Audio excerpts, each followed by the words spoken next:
Selamat datang di channel Educam Ganesha. Sebelum kita mulai, biasakan kita berdoa terlebih dahulu dan meminta file kepada admin agar pembelajaran lebih terstruktur.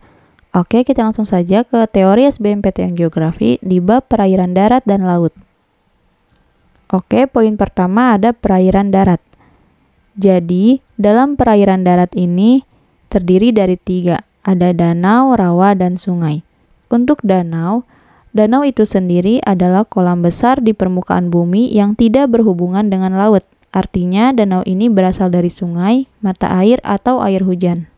Danau juga mempunyai klasifikasi menurut proses terjadinya. Yang pertama ada danau tektonik, yaitu danau yang terjadi karena peristiwa tektonik.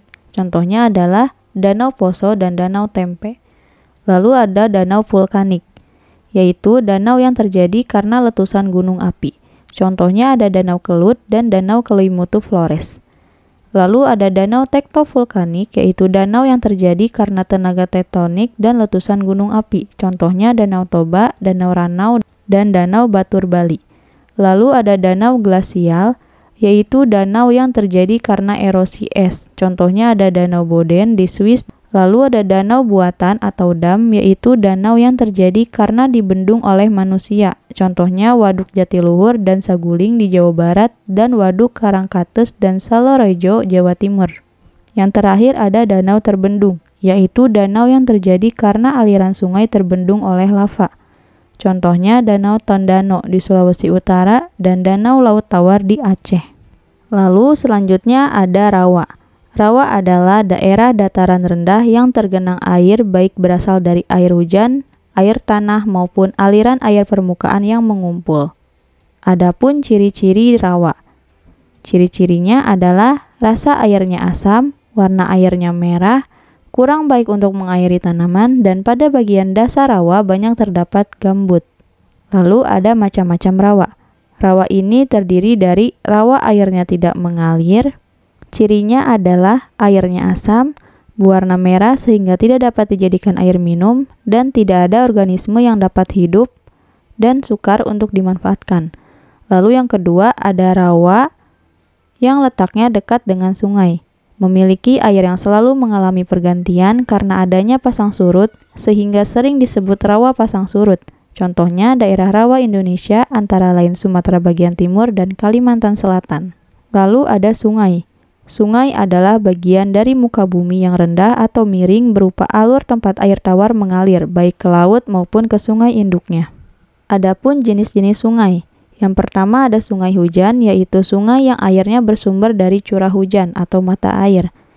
Yang kedua ada sungai gletser, yaitu sungai yang airnya bersumber dari pencairan es. Lalu ada sungai campuran, yaitu sungai yang airnya bersumber dari pencairan es dan curah hujan atau mata air. Lalu ada sungai permanen, yaitu sungai yang airnya relatif tetap besar sepanjang tahun. Lalu ada sungai periodik, yaitu sungai yang pada musim hujan airnya banyak, sedangkan pada musim kemarau airnya sedikit. Lalu ada sungai episodik, yaitu sungai yang pada musim kemarau airnya menjadi kering, sedangkan pada musim hujan airnya banyak. Lalu ada sungai epimeral, yaitu sungai yang airnya hanya terdapat pada waktu musim hujan. Selanjutnya sungai konsekuen, yaitu sungai yang mengalir mengikuti arah lereng awal. Lalu sungai antesedan, yaitu sungai yang tetap mempertahankan arahnya walaupun terdapat struktur geologi yang melintang.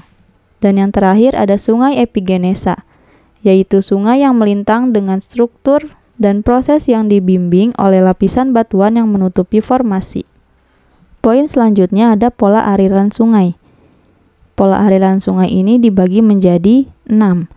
Yang pertama ada pola aliran radial, yaitu pola aliran sungai yang menyebar dari suatu puncak ke arah lereng lembahnya.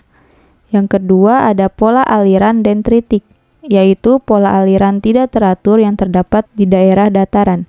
Yang ketiga ada pola aliran trelis, yaitu pola aliran yang relatif sejajar dengan anak sungai yang bermuara ke sungai utama.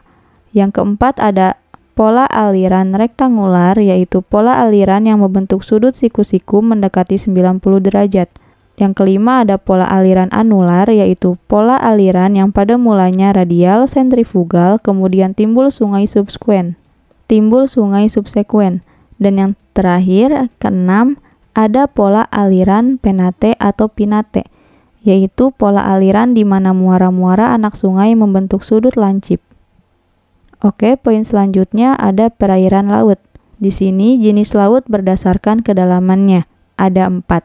Yang pertama ada zona litoral, yaitu laut yang terletak antara garis pasang dan garis sudut dan kedalamannya adalah 0 meter. Pada zona ini tampak ada beberapa jenis binatang, tetapi bukan ikan, contohnya adalah undur-undur dan jingking. Lalu ada zona neritis, yaitu laut yang terletak pada kedalaman 0-200 meter. Di dalam zona ini, sinar mataharinya masih tembus sampai dasar laut, dan bagian ini paling banyak terdapat ikan dan tumbuhan laut. Yang ketiga ada zona batial, yaitu laut yang terletak pada kedalaman 200-1000 meter. Di dalam zona ini, sinar mataharinya tidak dapat mencapai dasar laut dan tumbuhan-tumbuhan jumlahnya lebih terbatas.